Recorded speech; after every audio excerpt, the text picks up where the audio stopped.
Coming to you live from digital address GA09925339. Hello and welcome. This is News Desk. We're also live on DSTV channel 41 and go to channel 144. On our desk this morning, suspects in the murder of a young lady at Parkoso in Kumase has been linked to the death of 2 other women. Also, Northern Region records 148 cases of road crashes from January to mid-December.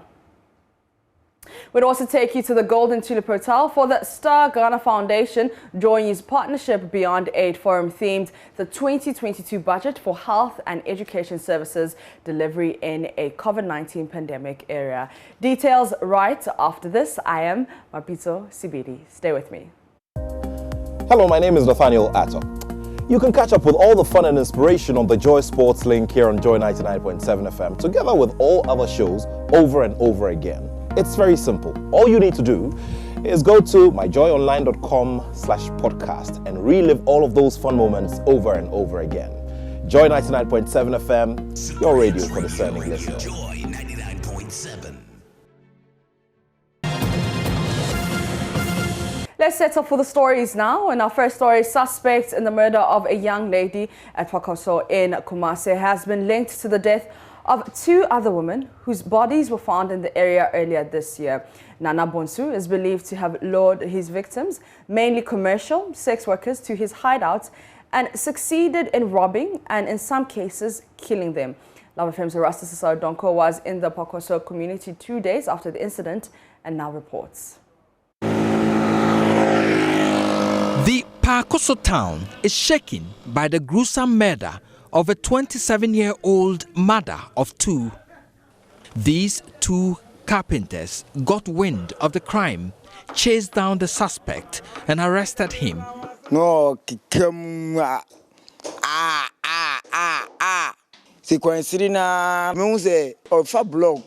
She was screaming, "Ah, ah, ah." And I saw the young man throwing bricks at something 3 times. For a moment, I thought it was a snake until I saw his clothes soaked in blood. We rushed in, chased him, and arrested him. The victim was later identified as Samira Farouk and a mother of 2.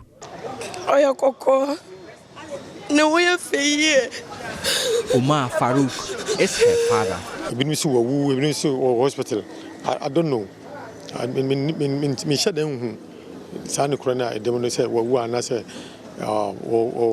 Hospital.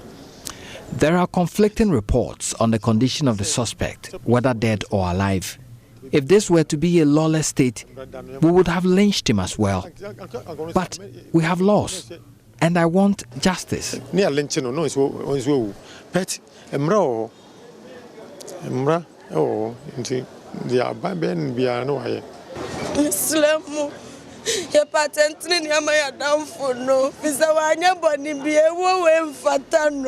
As her friends seek justice for her, residents of Parkoso, where she was killed, want a probe into the death of other women whose bodies were found under a canopy of trees a few meters from the suspect's home.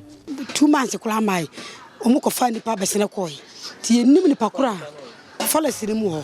Barely 2 months ago, a body was picked from that forest. We hear stories of women being stabbed and killed here. He's a criminal, and with his latest act, we believe he's behind these killings.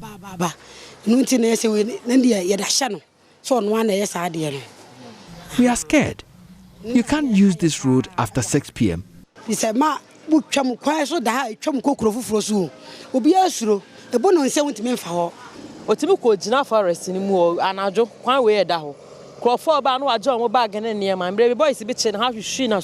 robs people of their belongings on this road, close to the forest. He was arrested once and given some hot slaps. If he's the one behind these crimes, then it's a bad thing.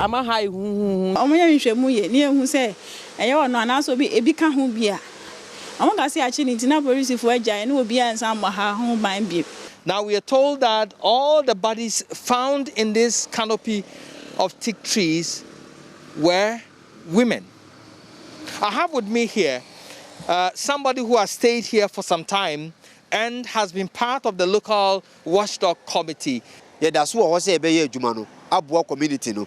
And it's so much me my now with the echo near team tag and buyer. We should have a watchdog committee to improve security here. If only authorities will register and give us ID cards. We are volunteering. We are ready to work to boost security here. But without the ID cards, we can't work. Suspect is still in police custody as investigations continue. Reporting for Joy News, Erastus Asaredonko, Parkoso, Ashanti region. In the face of COVID-19, many countries have been forced to go paperless, especially the health sector. But can we say life in the health sector has become easy in the advent of electronic health or e-health? A study in Ghana has found individuals in the private sector are more likely to adopt the concept of e-health from government institutions. On Tech Thursday, Joy News medical reporter Dr. Netta Pasram has been finding out more. Health is defined as the use of technologies, education, and data to support point-of-care clinical services operated by clinical teams as well as patients in order to support self-management. This method of seeking advice and managing patients has its pros and cons, especially in developing countries. The study sought to identify factors that were influencing the adoption of electronic health in Ghana. The investigation, which involved 1,640 people, found individuals in the private sector are more likely to adopt the concept of e-health than government institutions. The study also found tertiary or referral facilities and people of younger age groups tend to appreciate and grasp the concept of e-health better than the older generation. Again, being female and having a higher education play a major role in the adoption of e-health devices among health professionals or managers. Ajina Kesitechi of the University of Ghana is lead researcher. It was found in the study that most of the professional characteristics that influence e-health adoption have a low to moderate influence on actual adoption. In fact, specifically, the study found out that professional factors, such as being a female, being young, and having a higher education, and having spent several years in the professional role, were significant in influencing the adoption of e-health devices and systems among healthcare professionals and managers. The researchers recommended that the main health body of Ghana, Ministry of Health, should put in place systems and measures to ensure continuum of care for patients, even on the e-health. They should also enact laws to enroll our e-health into our public and private sectors, and also incorporate the use of ICT-related health staff in the tertiary institutions. In this case, the gender of the healthcare provider, the age of the healthcare provider, the number of years he has worked, and as to whether he's working in a private institution or not. These are factors that need to be taken into consideration before any adoption could be instituted that can work or is successful. Dr. Netta Pasram reporting for Joy News. You're still watching Joy News Desk here on the Joy News channel. Now, Star Ghana Foundation, in collaboration with Joy News under the Partnership Beyond Aid project, brings you the 2022 budget for health and education services delivery in a COVID-19 pandemic era forum. The keynote address will be addressed by Professor Haruna Isaku, Associate Professor of Applied Economics and Finance at the University of Development Studies. Winston Amwa is ready to take over now. Focusing on the 2022 budget, I know there are many of you who've been discussing some of the proposals in the 2022 budget. A lot of you have been concerned about the e-levy. But for the Star Ghana Foundation Forum this morning, the focus is on financing, education, healthcare, and social protection within a COVID-19 pandemic, the 2022 budget in perspective. My name is Winston Amwa, and we're grateful that you've made time to join us. We'd invite the Executive Director of the Star Ghana Foundation, Ibrahim Tanko Amidu, to give us the welcome address with a round of applause.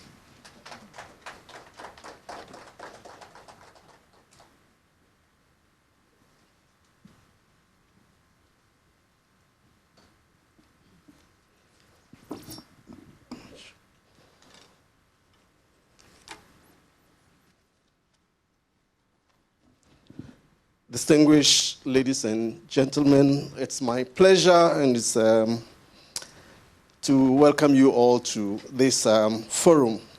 I do this on behalf of the Governing Council of the Star Ghana Foundation. Star Ghana Foundation, as most of you would know, is a national center for the promotion of active citizenship and local philanthropy to achieve inclusive and sustainable development. We do this through what we call our signature 3 C's and L approach, convening inclusive dialogues around key national and local issues, helping to catalyze actions to achieve inclusive development, and facilitating coordination of these actions.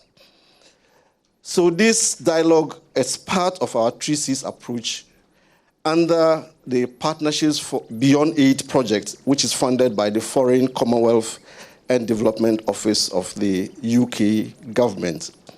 The Partnership Beyond Aid project aims at helping to achieve inclusive access to quality public goods and services, particularly health and education. Improving access to quality public goods and services, in our opinion, should start with the budget, because the budget, the national budget, serves as an important tool for financing our development programs, priorities, and policies. Issues around how resources are allocated, what gets allocated, what is released, what is it used for, how we monitor the implementation of the implementation of the budget, and what is achieved at the end of the day are parts of the process of monitoring the budget or using the budget as a tool for achieving inclusive development. Achieving all this would require citizens' access to information, to influence, to monitor, to engage, and to hold accountable. And it's within this context that today's dialogue is taking place. We have assembled an experts group of Ghanaians to help us start that journey of using the 2022 budget as a basis for achieving inclusive development. We have, and I'm sure they'll be introduced in greater detail at the right time, but just to mention that we have Professor Haruna Isaku of the University of Development Studies as the keynote presenter. And then we have Madam Harriet Ajiman of SEND Ghana, Mr. Kofi Asari of Africa Education Watch, and Professor Ekuya Nyidoho, the Director of a Center for National Social Policy Studies at the University of Ghana, as the discussants. We look forward to a constructive conversation around the budget and also working with you post this conversation towards achieving or realizing the recommendations from this. I would like to thank all of you for coming and to acknowledge our media partner, Multimedia, for their partnership in putting this together and implementing. Thank you once again for coming, and God bless our homeland, Ghana. Thank you.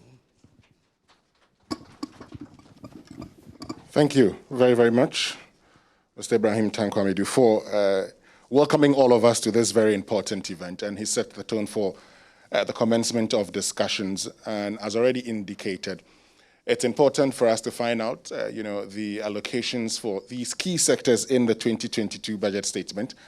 as we compare that to the 2021, find out also what percentage is dedicated to recurrent expenditure and that which is dedicated to capital expenditure.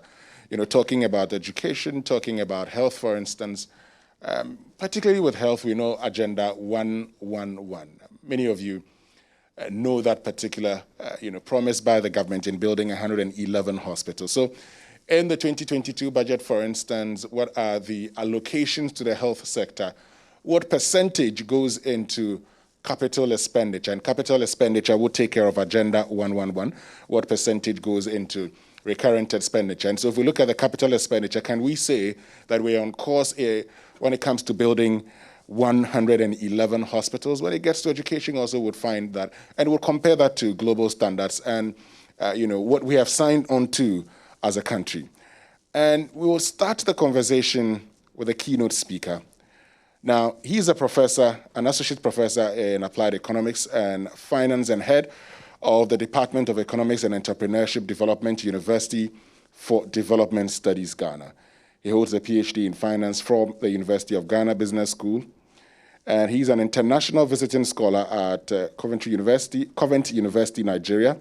He's a development finance expert whose current research focuses on remittances, digital finance, financial inclusion, agricultural finance, and inclusive development. He has over 18 years of teaching, training, community outreach, and research experience. Ladies and gentlemen, with a round of applause, let's welcome Professor Isahaku Haruna, who is our keynote speaker.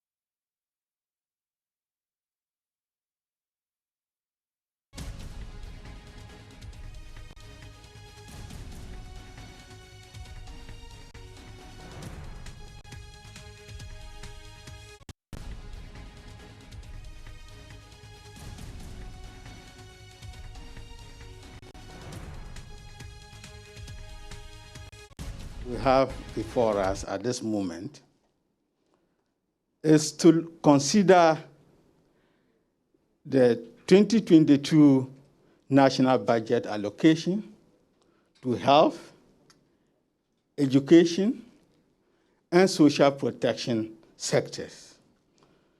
And that is very crucial because these sectors have assumed some importance following the devastation caused by the coronavirus pandemic.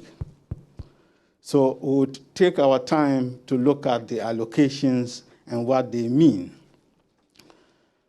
Now, the presentation will look at the highlights of the 2022 national budget, the budget priority issues. Then we also assess the adequacy of the allocations to education, health, and social protection in the 2022 budget. Then we would also look at the equity dimensions of the 2022 budget with regard to health, education, and social protection. Then we would end by looking at some key recommendations. Now, ladies and gentlemen, national budgets are the main conduits through which government policies and priorities are financed. Therefore, continuous and ardent scrutiny of government budgets will be very imperative.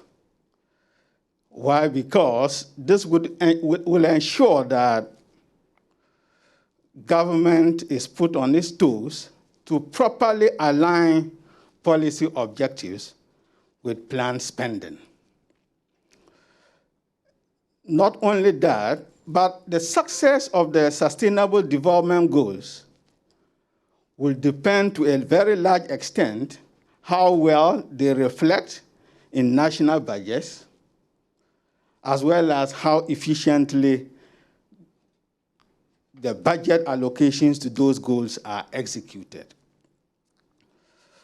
And the pandemic has wreaked a lot of havoc in health and education. And in particular, we know that within the education sector, the pandemic has led to the disruption of academic calendars. It has put health and educational facilities under serious pressure and changed government priorities, because now COVID-19 expenditure feature very greatly in government plans. But prior to 2020, this was entirely not the case. And COVID-19 has further slowed down economic growth in Ghana very considerably, leading to the tumbling of GDP from 6.5%, GDP growth from 6.5% in 2019 to somewhere 0.9% in 2020. And monitoring data following the pandemic by UNICEF Ghana and Social Policy Research Institute in 2020 showed that for JHS school pupils, the pandemic and its attendant-induced school closures led to about 39% of households complaining that they lacked access to basic tools such as computers or mobile phones in order to enable their pupils or children to study. Then again, 33% did not have access to learning materials, including textbooks, following COVID-19-induced lockdown. Now, for senior high school students, the constraints they face following the pandemic include, among others, lack of access to learning equipment, and about 45% of households indicated this as an obstacle to learning. Then also lack of textbooks. About 27% or 28% of households indicated this to be a problem for their SHS students to be able to learn. Then also 26% lacked access to the internet to be able to download learning materials. Similarly, COVID-19 has exposed the weaknesses in Ghana's health system in handling medical emergencies.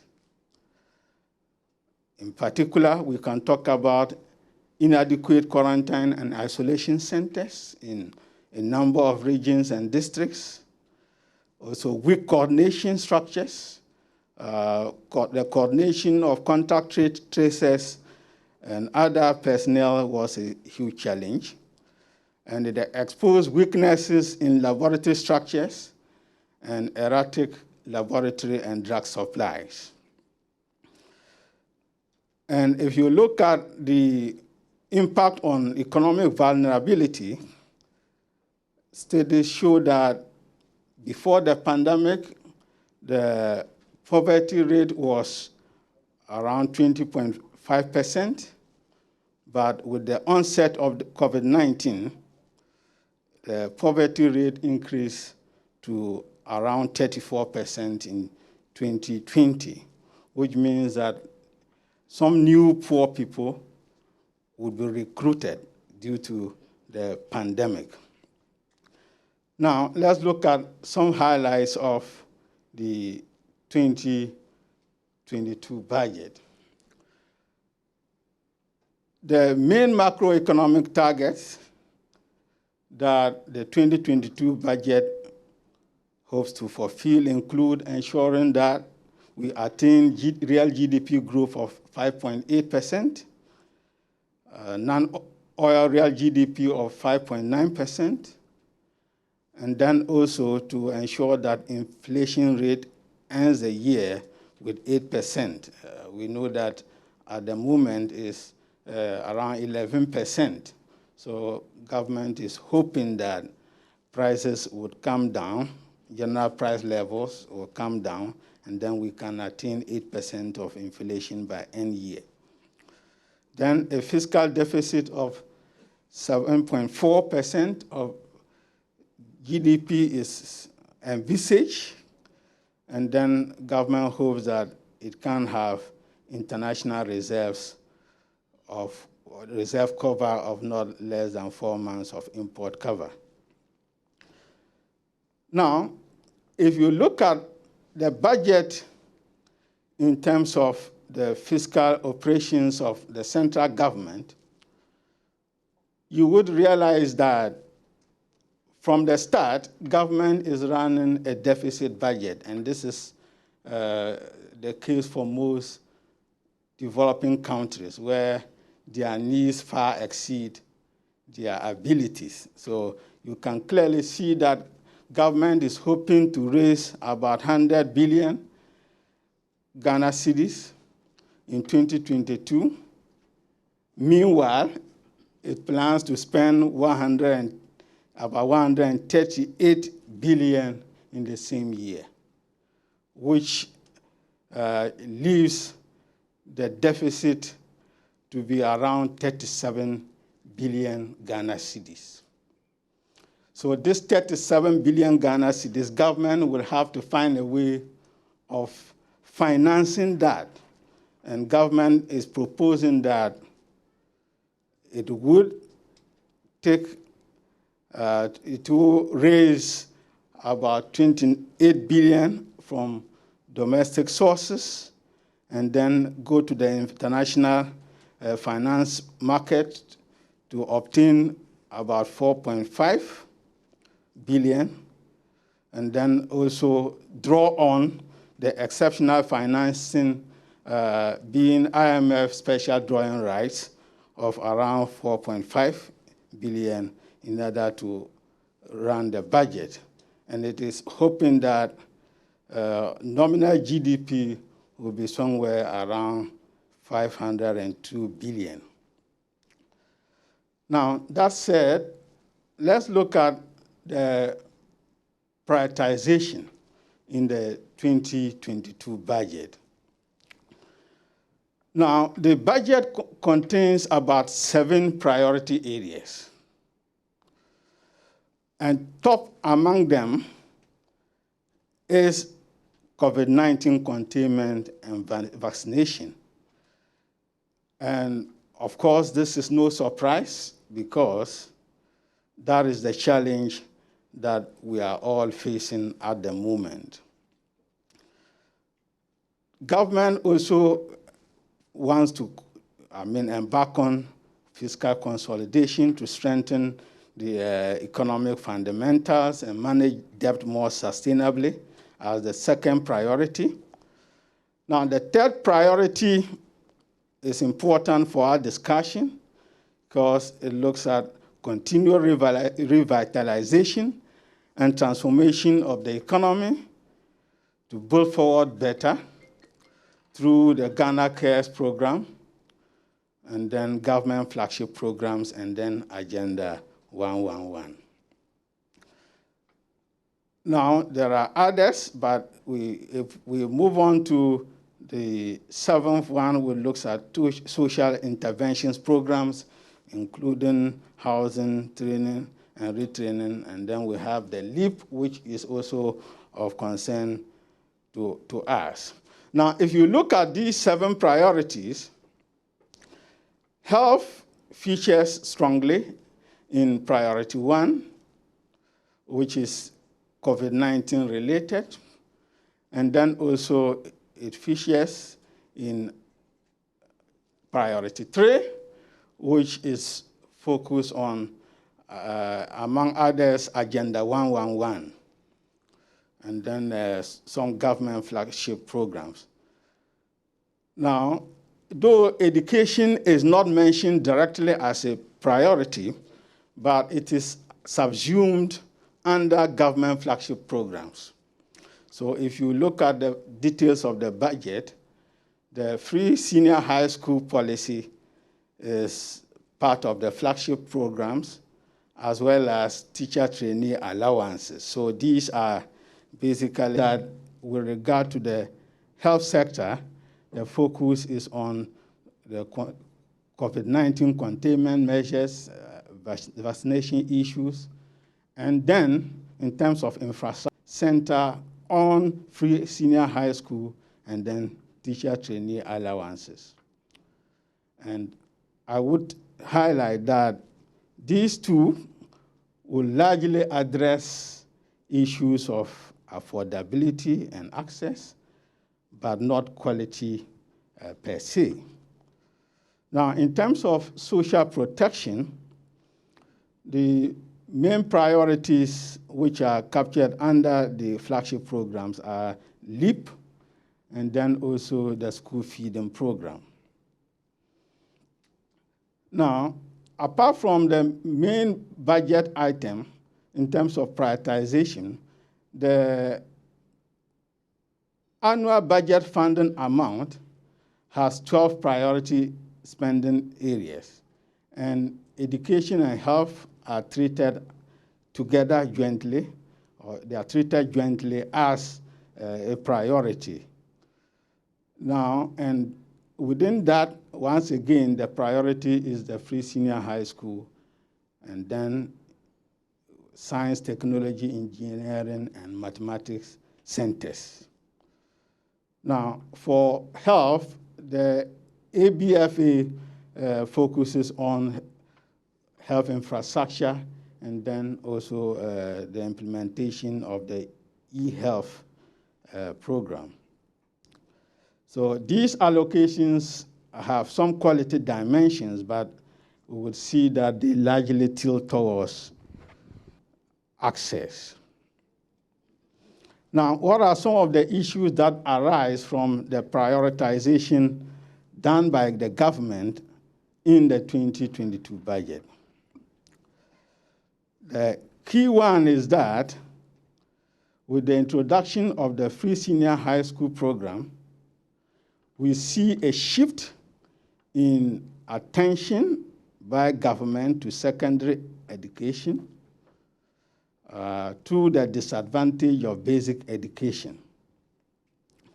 And that, therefore, is then reflected in government's flagship programs, where the focus here is on the free senior high school policy. And coming through the budget, you would find that the all-important issue of lack of textbooks to go with the new educational curriculum that was introduced 2 years ago has not been given special mention in the 2022 budget. Apart from that, if we look at the medium-term expenditure framework of the Ministry of Education, which covers 2019 to 2022, you would realize that the current prioritization and spending trends in the educational sector will not enable the achievement of the MTEF in 2022. Why? Because if you look at the data, the medium-term expenditure framework try to achieve some indicators at the basic level, particularly I'm talking about GHS, to improve gross enrollment rate at least from 95% in 2008 to 96% in 2022, and net admission rate from about 74% in 2008 to 95% in 2022. And then also the completion rate from 86% to 95% in 2008 to 95% in 2022. However, when you look at EMI's data for 2019-2020 academic year, it tells you that the gross enrollment rate, the net admission rate, and the completion rate for GHS were respectively 82%, 38%, and then 76%. And all these are lower than the baseline values, that is 2008, which tells you that these indicators are fallen rather than increasing in line with projections made in the medium-term expenditure framework of the Ministry of Education. Now, let's look at the extent to which the allocations are adequate in addressing needs in education, health, and social protection. Now, let's look at education sector allocation facts. In 2015, member states of UNESCO agreed that they will spend between 4 to 6% of their GDP, or alternatively 15 to 20% of public expenditure on education in order to improve education. Now, so given this benchmark, we can now look at the allocations to the education sector between 2001 and then 2021 and then 2022, so that we can see whether Ghana is on course to meeting this threshold of 4% of GDP spent on education. In 2021, the amount allocated to the education sector was 15.6 billion Ghana cedis. This increased by 14% to settle at 17.8% in the 2022 budget. Now, so the change is about 2.2 million Ghana cedis. So 2.2 million Ghana cedis more is added to 2022 budget. That is additional to 2021 budget. Now, as of 2021, the allocation represented 3.6% of GDP,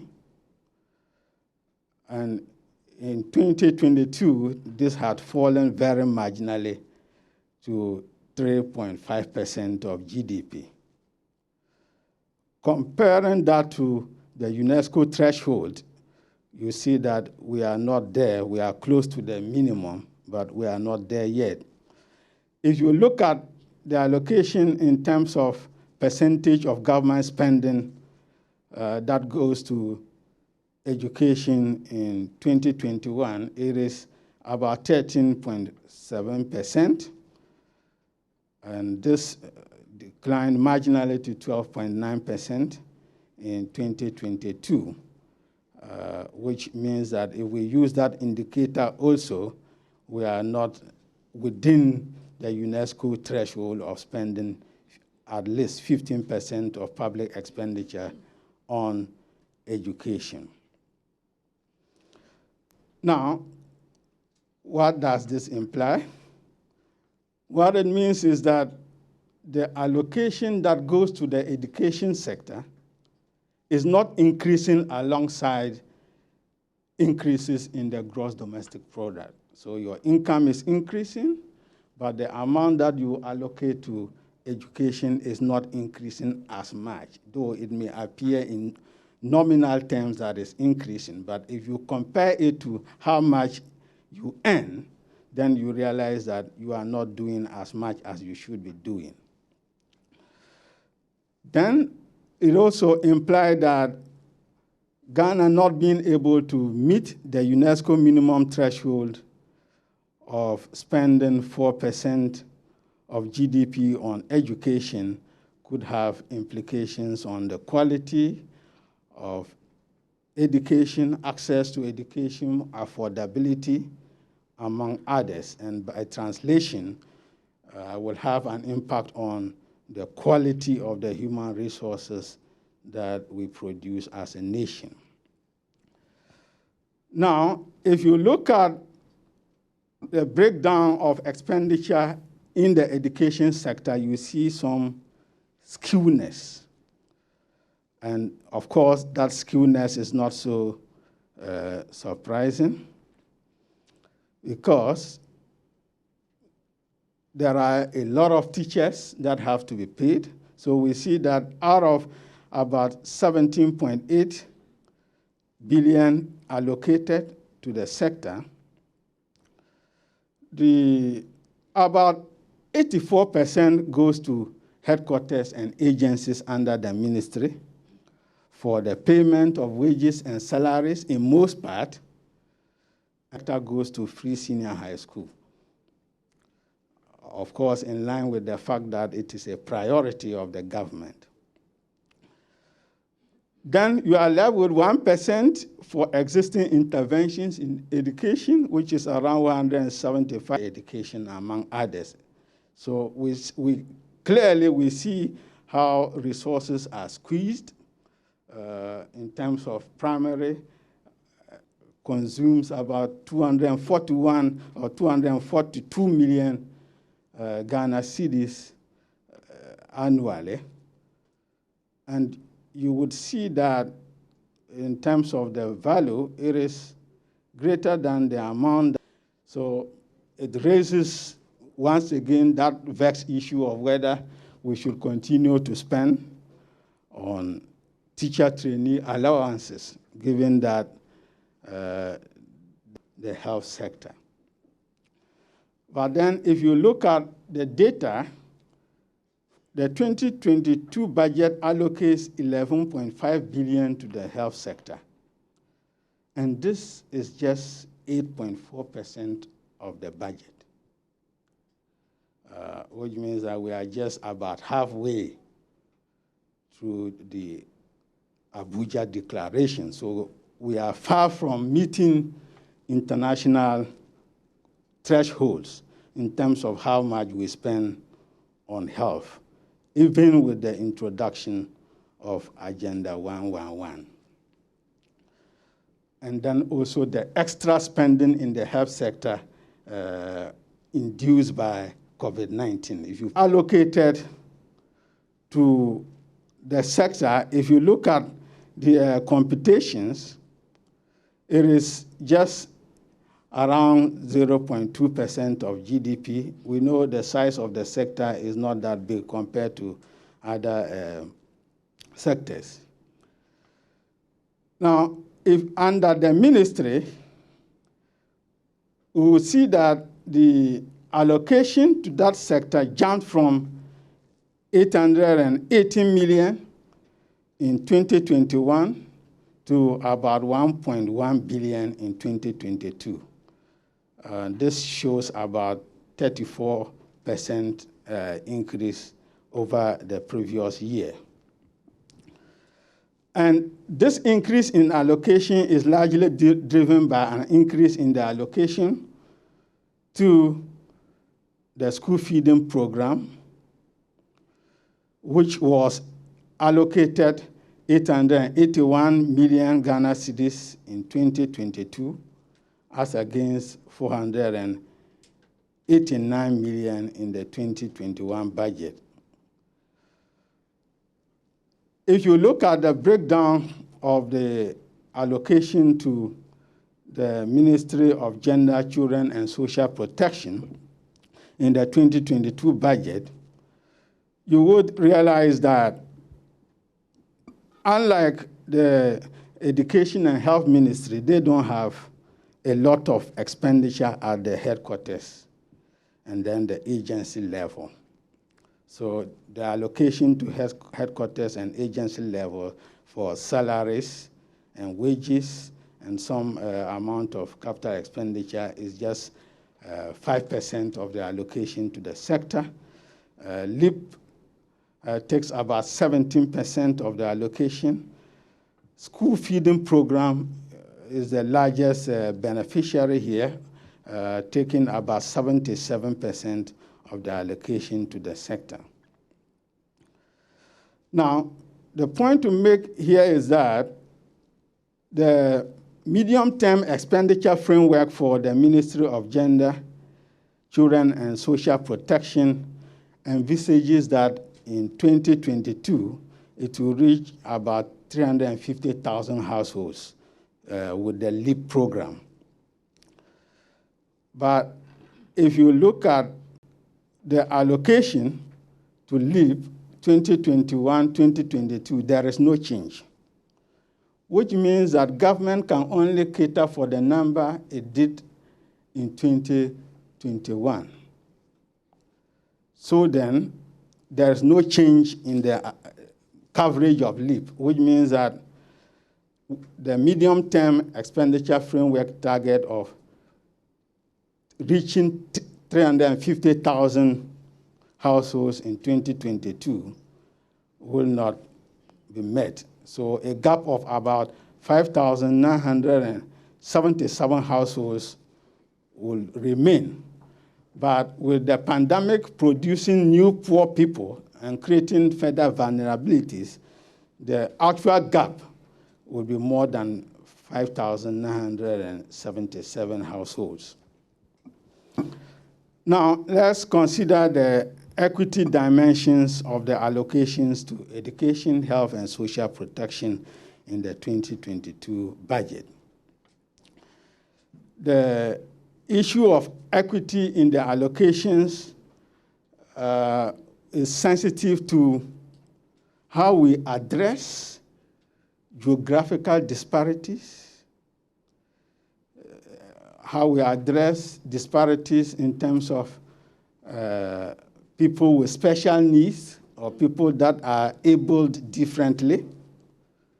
How do we seek to include segments of the population that are isolated, marginalized, and deprived? Now, if you look at the allocation to the education sector, it clearly indicates that government's aim really is towards ensuring equality of opportunity and resources, and not necessarily ensuring equity. Or if you look at all the programs that are listed in the budget, they are, most of them are focused on providing for all without giving special attention to specific segments of the population within the educational sector that need special attention. So if we look at the allocations throughout all the levels, we don't see any special allocation that would tend to bridge the North-South gap in terms of education, gender gap in terms of educational inputs and resources, and then also addressing learners with special needs. So government needs to pay attention to allocating resources to disadvantaged geographical areas, and then social groups such as student mothers and learners that have special needs, so that we can have them taking part of participating effectively in the development process. Now, let's look at equity issues in the education sector.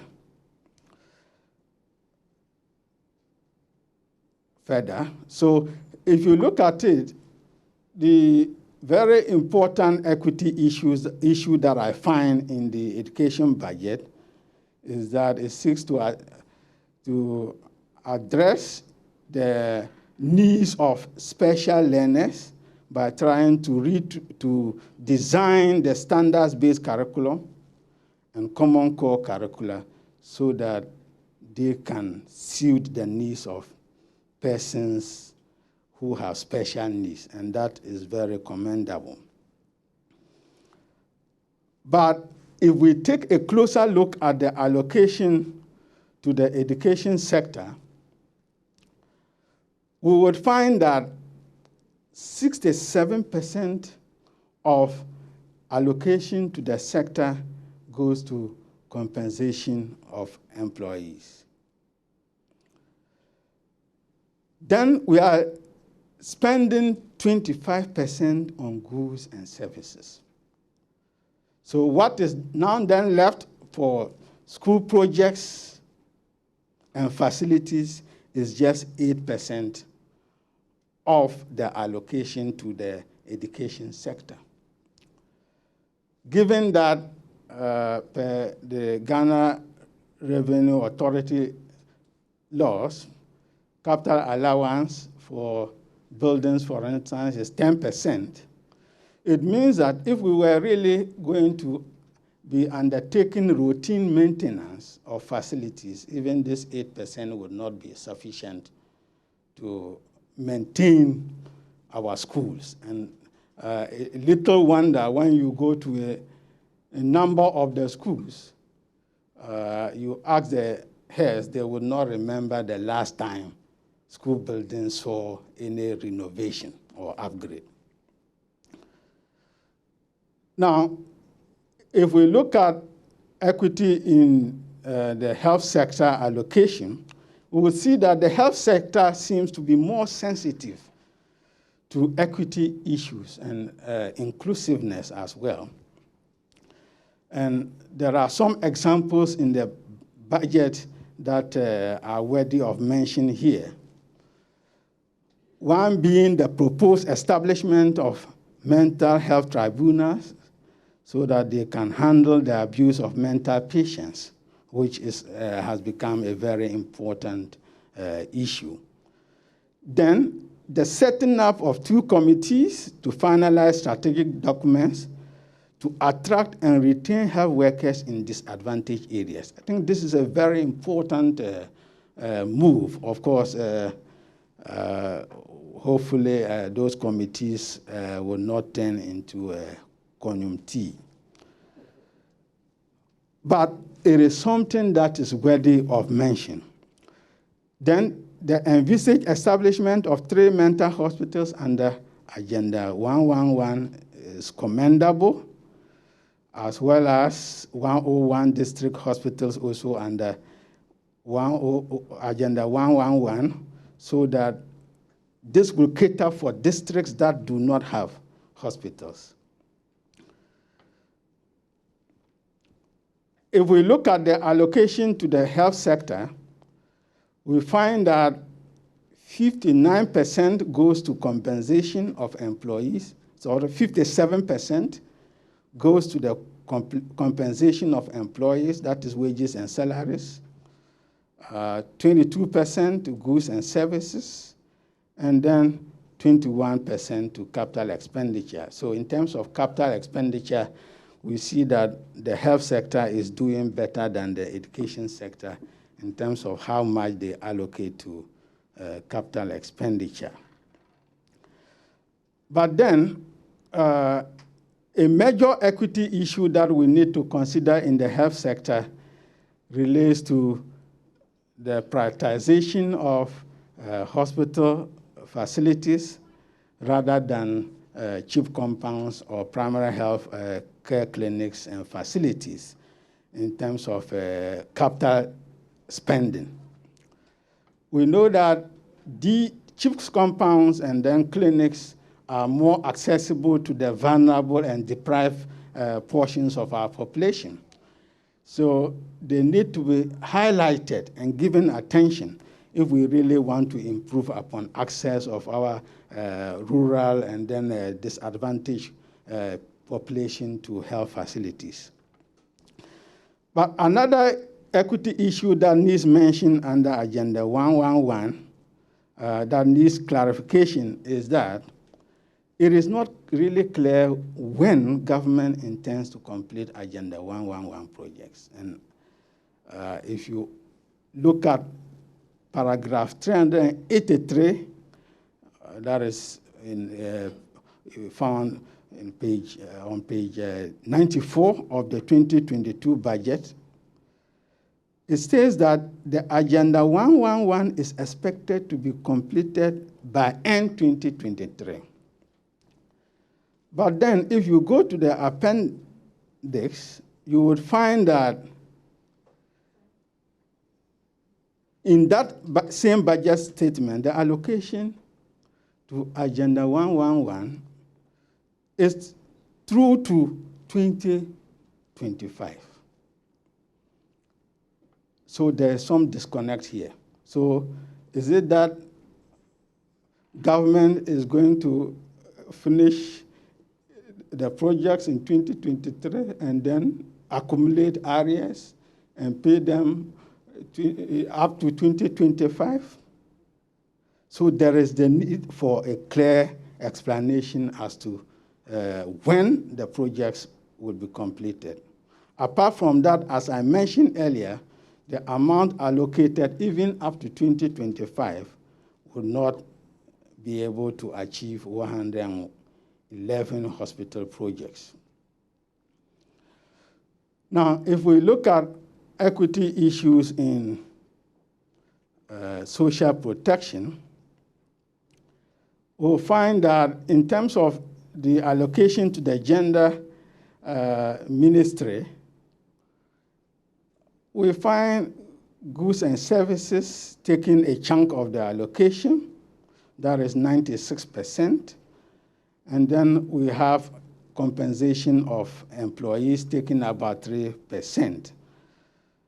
So the amount spent on capture projects under the ministry is negligible, so about 1%. But then, as I mentioned earlier, there's no change in the budgetary allocation to the LEAP program, which means new poor people that have arisen as a result of COVID-19 would not be enrolled onto the LEAP program, which is something that government needs to act on in order to reduce vulnerabilities within the context of the pandemic. Now, before I go to recommendations, the question is, how credible are our budgets? And when we talk about the credibility of a budget, we basically will be looking at what did the budget say it would do, and what did it do? So the budget said it will allocate A, but did it really release funds to the tune of A? And were those funds utilized to the full amount of the allocation? So if we look at the 2022 budget, the allocation to Agenda 111 once again gives some reason for concern. If you look at the allocation in the 2021 budget, you will see that initially government allocated 1.5 billion Ghana cedis for Agenda 111. But in the mid-year budget review, it was revised downward to 779 million Ghana cedis. If you look at the utilization, you would find that only 36.4 million out of the 779 million was released as of September 2021. This is about 4.6% utilization rate, which is too low, too low. It would be a miracle for government to allocate the remaining 94.4% between October and December, which suggests that there's a reason to worry here. Now, if you look at the benchmark for determining whether a budget is credible or not, the benchmark is that the deviation between approved budget and then paid actual should not exceed 10%. So if you look at what was approved and what was paid, the difference should not be more than 10%. But an examination of GiveMe data from 2015 to 2018 suggests that with the exception of 2017, for all the years, the deviation far exceeded the 10% benchmark for all the other years, 2015, 2016, and then 2018. If you look at 2015, for instance, the deviation between approved budget and releases was up to 41%. So from then it started coming down, but as of 2018, it was around 31%. Now, so given this, what are some of the key recommendations that I will put forward for the government and other stakeholders to consider? So starting with the education sector, we would recommend that government should consistently increase educational sector spending so that we can meet the UNESCO threshold of 15 to 20% of total budget expenditure in order to improve education. Secondly, we recommend that the government should seek to create a balance in terms of allocating resources among the various levels of education. So we're talking about basic, second cycle, and then tertiary. There has to be a balance so that we don't leave some levels of the educational sector behind. Then, for proper analysis of allocation to the sector, the Ministry of Education should provide disaggregated expenditure in the education sector to assist in assessing expenditure trends, resource use efficiency, and spending gaps. We also recommend that the Ministry of Education should view the introduction of textbooks for the new curriculum as a national emergency, because 2 years running, no textbooks to match the new curriculum.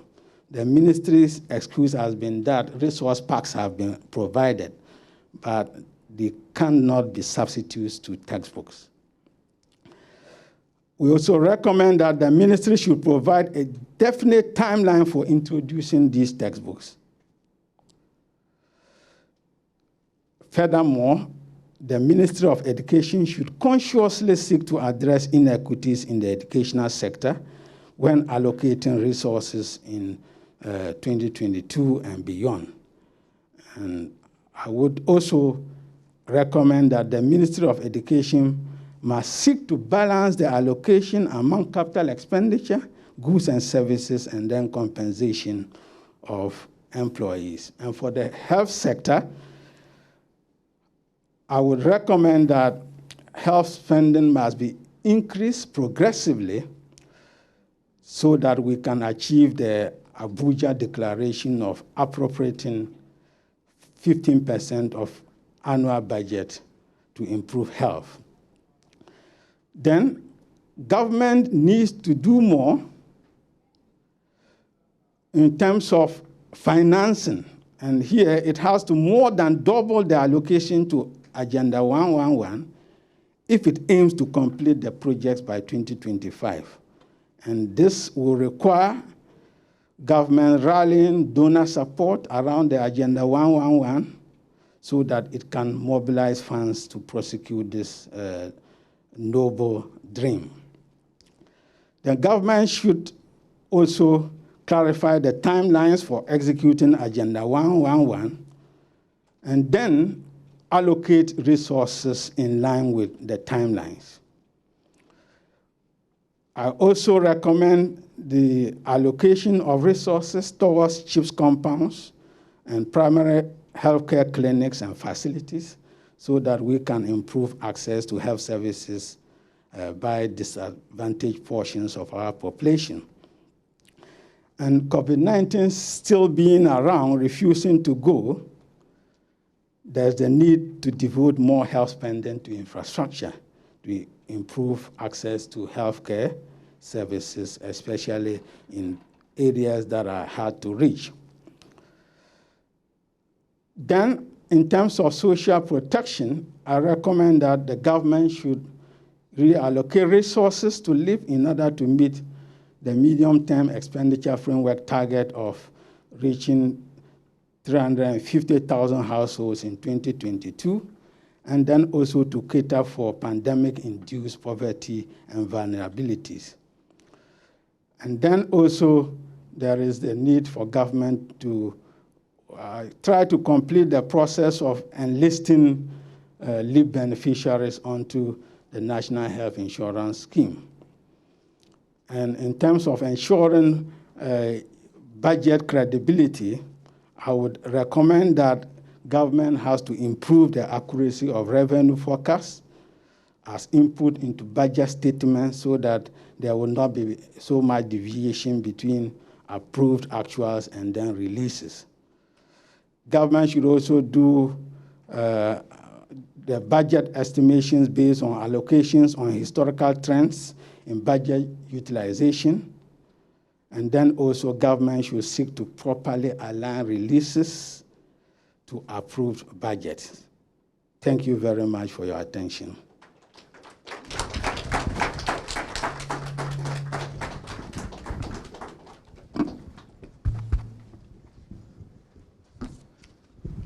Thank you very, very much, Professor Isahaku Haruna. This is a well-researched presentation. We are very, very grateful to you. Let's give him another round of applause. And the good thing about the recommendations are that, they summarize all the things and the challenges that we have seen in the 2022 budget when it comes to social protection, education, and health. So we're not going to go back to summarizing them, but we're continuing with a panel discussion on what Professor Haruna has presented to us. And to help us have this all-important conversation, we've assembled a team of 4. And they're the persons who understand these areas, and thus would be able to help us further interrogate some of the issues that Professor Haruna has raised.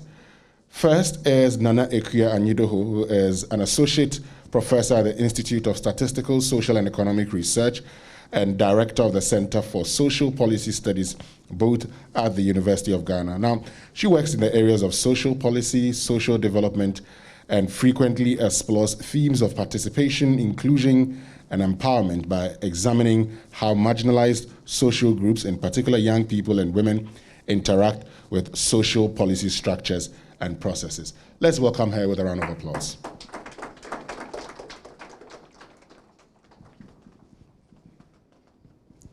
Thank you very much, Nanekia, for joining us. Our next panelist is Kofi Asare, who is the Executive Director of the African Education Watch. Now, Kofi is a global education policy influencer with 20 years of experience in the education and skills sector of Africa, working with schools, communities, international organizations, industry training providers, government agencies, and civil society organizations in the development, management, and review of education and skill policies and programs, including agriculture. Let's welcome him with a round of applause.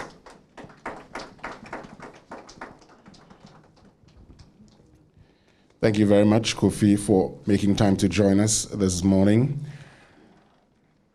Our next discussant is a development professional with over 17 years of progressive experience in project design, implementation, and advocacy, with a focus on policy research in the last 9 years. She currently serves as a senior programs officer with Send Ghana, with the responsibility of conducting policy research, budget tracking and analysis, and supervising civil society-led participatory monitoring and evaluation of pro-poor government policies in health, education, and social protection.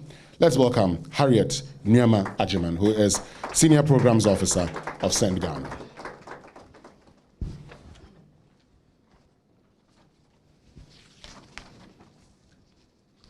And our final discussant is an Associate Professor of Economics and Dean of International Programs of the University of Ghana, a former head of Department of Distance Education.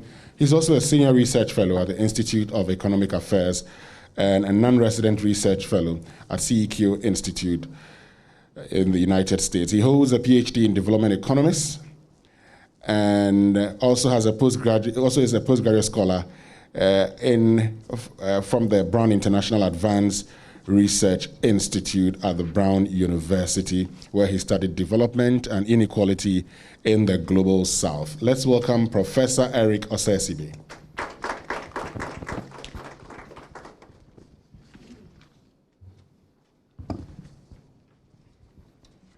All right, so ladies and gentlemen, thank you very much for joining us. We go straight into the discussion, and would like to start off with your general thoughts about the presentation by Professor Isahaku Haruna. I'll start off with you, Nanekuya. What do you make generally of everything that Professor has talked about? Well, first of all, I very much appreciate Professor Isahaku's detailed analysis, which I think gives us a very good starting point for this discussion. The aspect of the presentation that I want to focus on to begin with is the fact that we are consistently underspending on health and education, as he pointed out, below the minimum levels that we ourselves have committed to internationally. And I think essentially that is because of the way that we conceive of social policy and social development relative to economic and fiscal policies and economic development. We are still on a trajectory, I guess, since the 1980s, of being very preoccupied with economic growth as the focus and the driver of general development, even though we are now, and especially researchers of social policy, have now reached a consensus that social policy and social development, of which social protection is just one aspect, that these are the drivers of social progress. And in particular, in periods of crisis like the one that we are going through, these periods of crisis demand that we truly put people first. And putting people first means that we are investing seriously in education and health, among others. Education matters at all times, but particularly in periods of crisis, education can help us to innovate and find solutions through learning and research. Health is important because human lives are to be protected for their inherent value, but we also need to preserve the people who we hope will rebuild the economy that we all rely on. And if we don't deal with these sectors, we won't be able to do the other things that we are hoping to do with youth entrepreneurship and private sector growth and Agenda 111, which will require healthcare professionals at all levels. So I just want to have my preliminary comments be sort of a more contextualizing comments about the ways in which our expenditures in the areas of social policy, which does include education, health, and social protection, as well as housing and work and so on, shows that we fundamentally do not believe that people are our biggest development investment. And I think that that is an orientation that we need to change if our budgets are to change. So that would be my start and comments. Thank you. Thank you very much, Nanekuya. Let me get to you, Kofi Asare. What are your opening remarks following the presentation by Professor Haruna Isahaku? Thank you, Winston. And once again, good morning to our audience. I think it was a well-researched presentation, well thought through, looking at the various dimensions and implications of the budget, especially the angles of equity and inclusion that are key. Linking the budgets and then the targets in the medium-term expenditure framework and the equitable, the lack of attainment for the equitable indicators is key. It tells us that we are deploying, but in respect of the deliverables, the targets set for ourselves within the medium-term expenditure framework, the financing is not yielding the required results, on the scale of equity. Going beyond the national level, obviously, will give you a fairer picture instead of relying solely on national level data. But the specific thing I picked from his presentation, which is very revealing, and I see as a challenge, but most importantly as an opportunity, is the reduction in the personal emolument budget of the ministry. We have reduced the allocation for salaries and personal emoluments by almost 10 percentage points from 76 to 67. And the challenge here is that even within the 76, prior to the reduction, last year, this academic year, we've had for the first time in a long time, we've witnessed about 34,000 teachers leaving the classroom in just primary and junior high schools. We've lost about 34,000 teachers out of the classroom, and that is at a 15%. And confronted with the challenge of recruiting more teachers to replace this 34,000, obviously a reduction in the personal emolument budget means that it will be difficult. I have seen the clearance from the Ministry of Finance. It came about a couple of weeks ago, and I think we are recruiting, about 16,000 or 17,000, but we've lost 34,000. That's about half. That is the challenge. The opportunity is that we have a tremendous oversupply of teachers in many districts. In a Adenta district, for instance, there are more than 250 teachers in Adenta's primary school that are absolute surplus to labor requirements. Can you imagine more than 320 teachers teaching just 18 primary schools, 1/8? So the opportunity is that the Education Ministry and engineers will have no option than to think outside the box and innovate on how to redeploy and rationalize teachers and ensure that teachers needed in Zabzugu and Nkwanta South, for instance, are shipped from Adenta to where they are needed. So that is the opportunity I see within the challenge. Thank you very much, Kofi. Let me get to you, Harriet. Thank you very much. And thank you, Prof, for that insightful presentation. But as I sat and listened, I asked myself, what more to say? What else do we have to say? Because that was a very detailed one. And so thank you very much. But I want to focus my initial comments on budget credibility. I think this has become an issue that is not just for 2020, but also in past years, budget credibility has been low.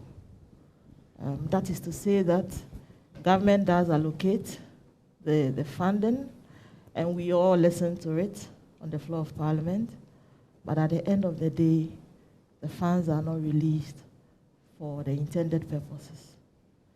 And I ask myself, are we unable to mobilize the revenue that we have targeted. Most often we attain our targets. Even in 2020, when we thought that COVID was a challenge, we were able to mobilize more than the revised targets that we set as a country. But this was also the very year that the core sectors of education and health did not receive the expected amount in terms of actual releases.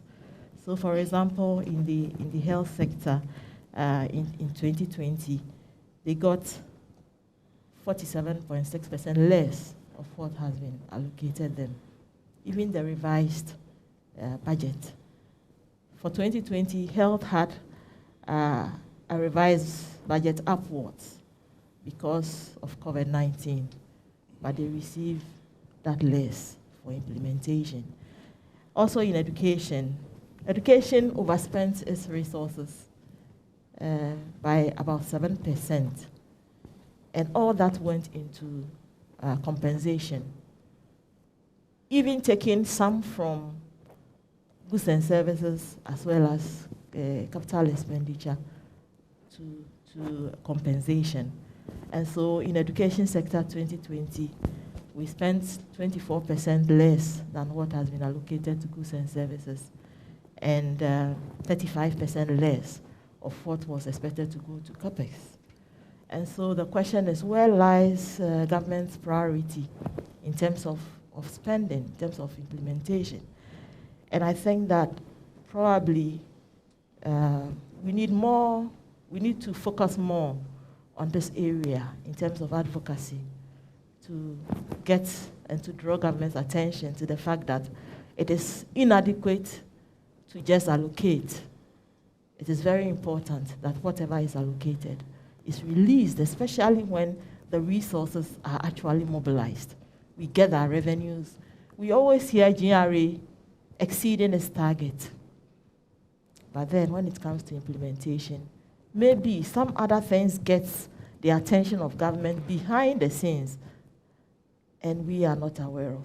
We think that our government should make our budget more credible by releasing the resources for implementation of very important interventions for our people. Thank you very much. Thank you very much, Harriet. Professor Sesibe. Thank you. I also wish to add my voice to what my predecessors have said by thanking Prof for a very insightful presentation. I mean, for me, if coronavirus has taught us any lesson, it is the fact that really there is some silver lining in the midst of dark clouds, which is that development from hence has now become more of human-centered in every possible way. And so that is why I'm quite excited about this forum, because we know, I mean, there's enough evidence to show that human capital actually drives economic growth and sustainability of many countries. And therefore, broad-based an educated workforce often is very much linked with the productivity and competitiveness of any country. We have seen examples in South Korea, in East Asia, China, Japan, and all of that. So this is critical for our development. But as Prof was outlining the policy recommendation, what actually struck me was, I mean, these recommendations were very fine. I mean, the fact that we need to meet the Abuja Declaration, the UNESCO threshold, increasing expenditure on LEAP, and all of that. I think that we also have to look at the other side of the coin by putting it within a context that Ghana government or the finances of the country finds itself in, so that when we are giving a recommendation, we know the national envelope and how much it can actually take in that regard. So if you look at the Public Financial Management Act at 921 and then the Fiscal Responsibility Act at 982, there is clear guideline and numerical limits to which government can spend. For example, the Fiscal Responsibility Act, which gives a ceiling of about 5%. We've seen the disruptions that the coronavirus has brought, which then mean that government fiscal deficit had to increase consistently over the last couple of years.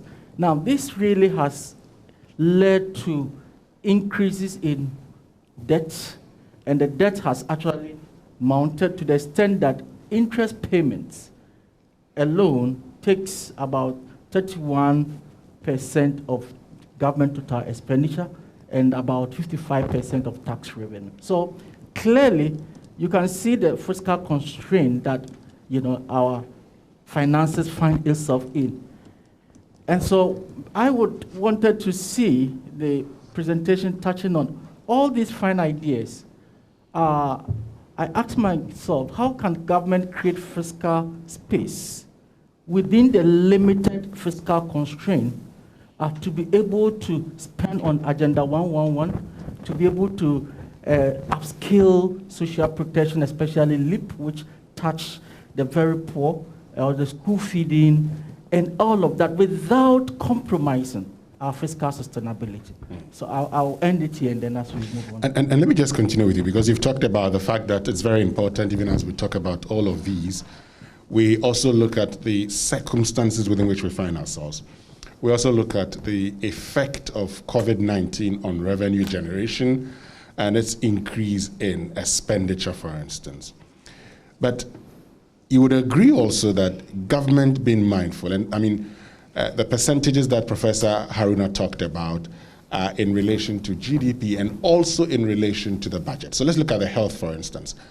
When the president addressed the nation last year, in one of the addresses, one of the things he said was that COVID-19 has taught us that we should improve our health infrastructure.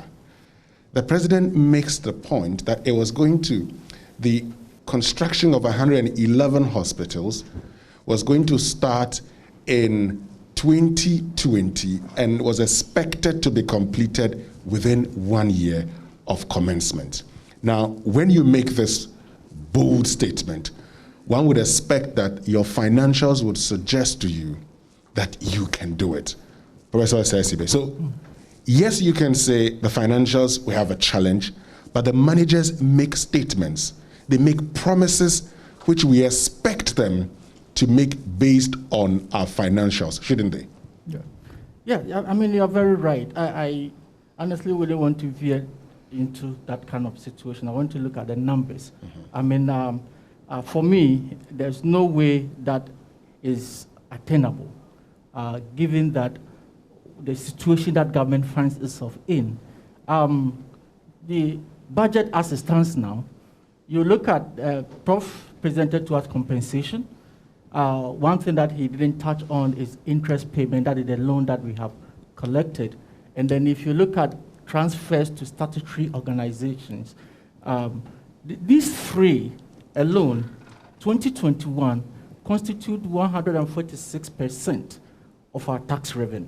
Sure. Which means that to pay for this non-discretion expenditures, government have to borrow about 46% more than the tax revenue that we collect. So obviously, there is no space at all for government to be able to say that it was going to spend about, what was the figure, about 10 billion or so Ghana cedis to finish Agenda 111. To me, much as it is a good policy, I think that we shouldn't also overburden the fiscal, which will mean that we have to overburden the people, or we have to go and borrow more, which often has a vicious cycle on your expenditure and your fiscal deficit and your debt accumulation. And so I would take that as a political talk, but in reality, on the ground, there is no way we will be able to do that. And I would even not advise government to do this within the next 5 years. Otherwise, we'll break the neck of the fiscal. Great. Let me get to you, Harriet. And I start to say that, yes, in the 2021, but I think about page 260 or so, government had indicated that he was going to borrow in, constructing the 111 hospitals. But like you say, let me get to you, Harriet, and this is very, very important, because now we're talking about Agenda 111, and the question is, we are prioritizing hospitals rather over CHIPS compound or primary health care clinics and facilities for capital spending. Is the government's priority well aligned to the needs of the marginalized? Yeah, thank you. I think the first question we probably need to ask ourselves is that what are the health needs of the marginalized? What health services do they seek most? And how can we provide those services? I believe that marginalized people have preventive as well as curative needs. And so in terms of preventive needs, the CHIPS is the best approach towards it, because then we have the health personnel within the communities moving from house to house as the intention of CHIPS to provide preventive services. And so before you even move to the health facility, it might be once in a while before you get to the health facility itself to seek care. And so for me, prioritizing building 101 higher level hospitals or facilities shouldn't be the priority of government at the moment. We need the CHIPS. In fact, the medium-term development plan framework, which is starting 2022, states that government is going to prioritize CHIPS, so we can move from about 80% or less to a higher percentage of CHIP compounds or zones that we should have within our country. This is to promote universal coverage in terms of access, in terms of the quality of services that are provided people. Higher level facilities also provide services towards universal health coverage. But we should also ask ourselves several questions as to how many of our people can move to the higher level and access the service. I believe that is why government wants to bring the 111. But is that the priority at the moment? What lessons has COVID taught us? When we had COVID, we couldn't even move from our homes to the nearest facility because then we were asked to stay away to contain the infections. How about considering e-health? I think in 2022 budget, government allocated just about 7,000 cedis to e-health. And I think that our investment should go to e-health alongside infrastructure, so that you wouldn't need people to move physically to have face-to-face interaction with a physician. But that through e-health, they can still see their doctors, they can still get prescriptions to their medications, and have them in the nearest pharmacy shop or chemical seller. And that is it. You only move to a physical infrastructure when the need is very, very critical for you to be there, and when your doctor has asked that you should be there to have a face-to-face interaction. So I think we should focus more on the CHIPS. We should have more of the health personnel properly distributed so that we can have more of them at the lower levels to provide the very basic services to the people of Ghana.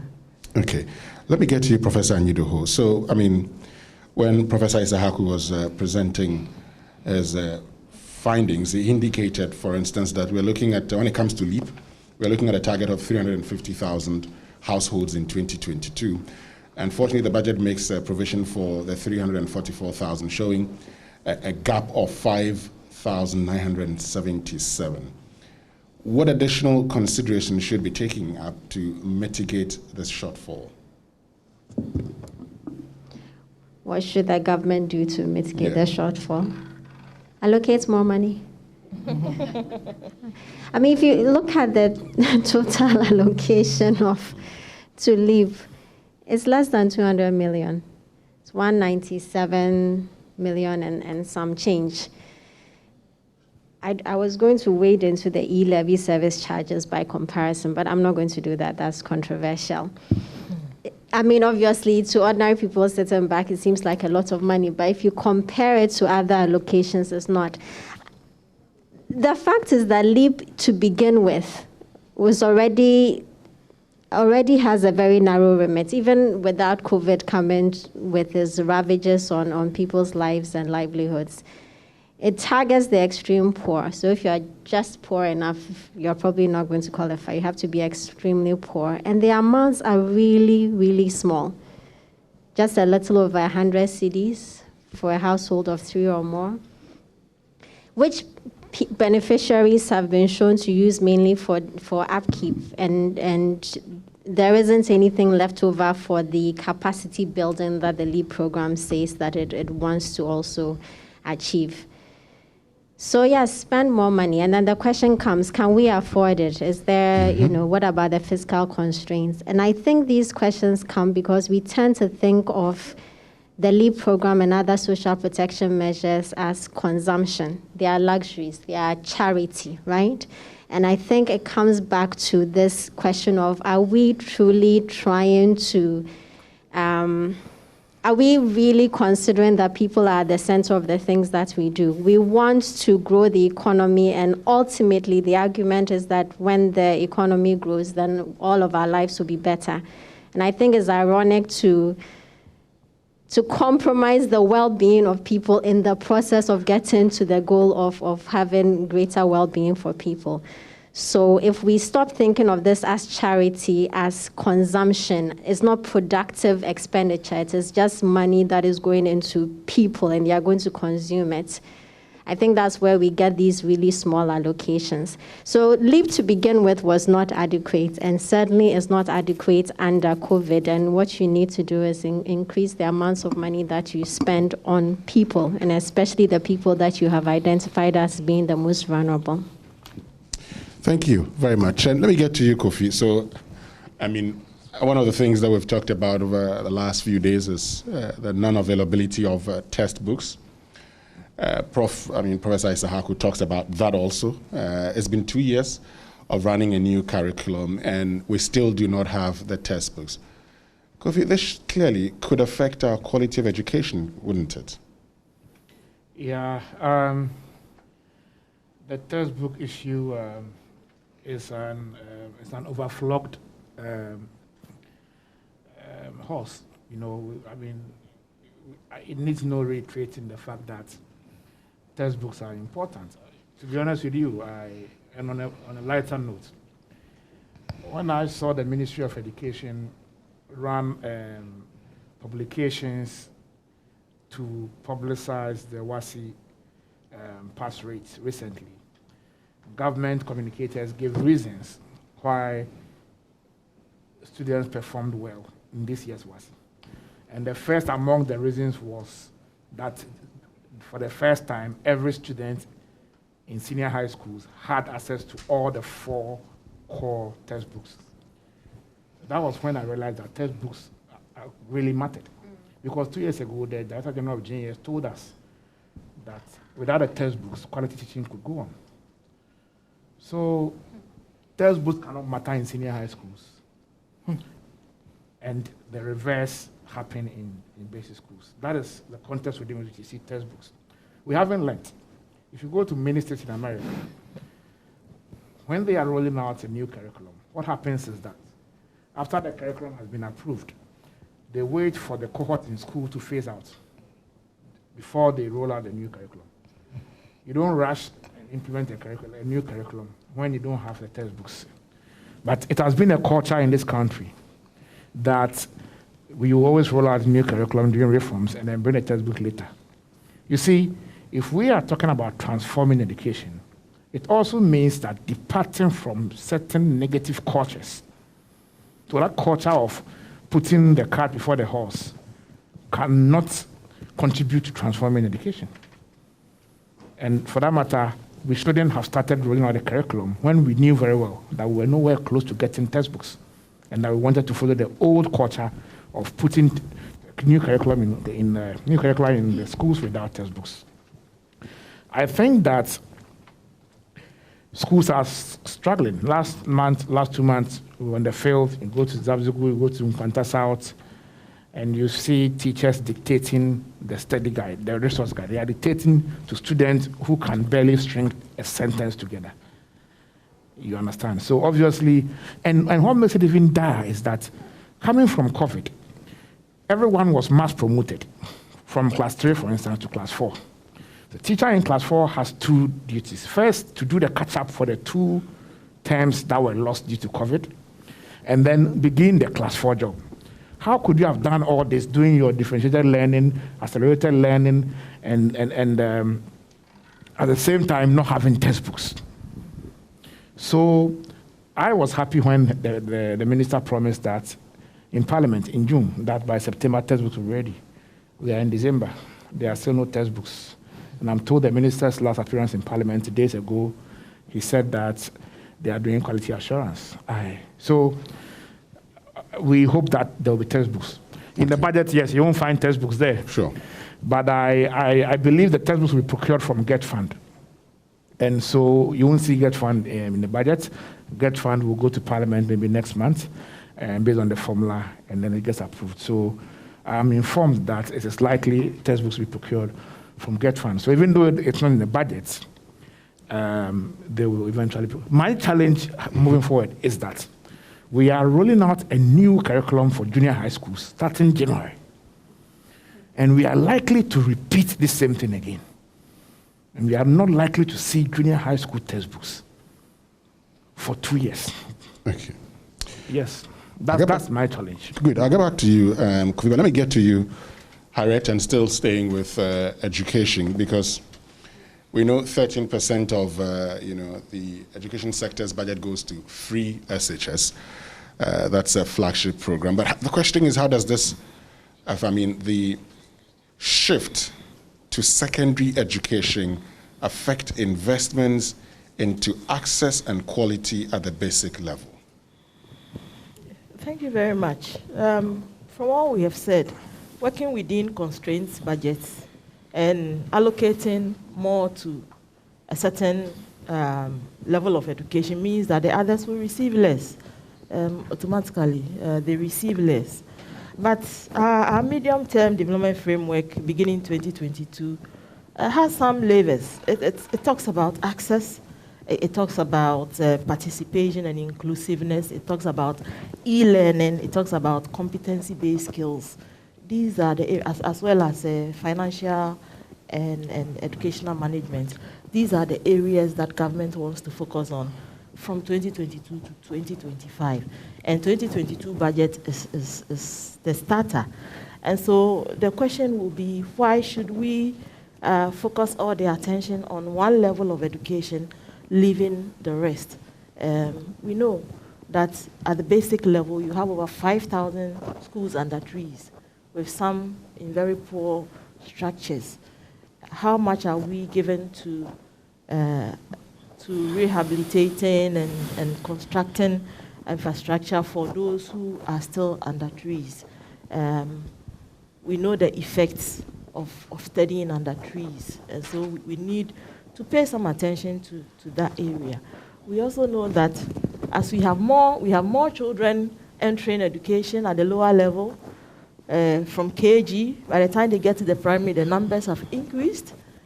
But from primary and JHS, between transiting from primary to JHS, you have the numbers go down. The reason is that most of our basic schools, most of our primary schools do not have JHS. So you have more of our pupils having to trek probably long distances to communities with JHS. And most of them will drop out. The girls especially will stay back. And you don't have the numbers again at the JHS. And when they are done also, transiting to SHS now is solved with free SHS, let me put it that way. But then you would have reduced the numbers already in JHS. So you have a few actually entering SHS. And so even though we are trying to use SHS as an equity measure, so we get everybody secondary education, we are not achieving it, because then we have already a number of people who have already dropped from school. And now we have to use complementary basic education to get them back into formal education. If we gave them the infrastructure, ensure that every basic school has a JHS attached to it, and the teachers and the textbooks to go with, majority of them, or all of them, will then transition from basic to secondary. Now we say secondary has even become part of basic. Then they will receive the full number of years of basic education that we need in our country. And so I think that we should get our priorities right as a country, so that we get everybody basic education that we have been talking about as a country, rather than paying more attention to one sector or one level of education, leaving the rest. The data is there to show. You realize that in terms of percentages allocation, free SHS gets more percentage, followed by primary or tertiary level. Okay. So the primary level is suffering, and we need to give them the attention they require. Great. Thank you very much, Harriet. We're getting very close to the end of the conversation. So, I mean, we've looked at all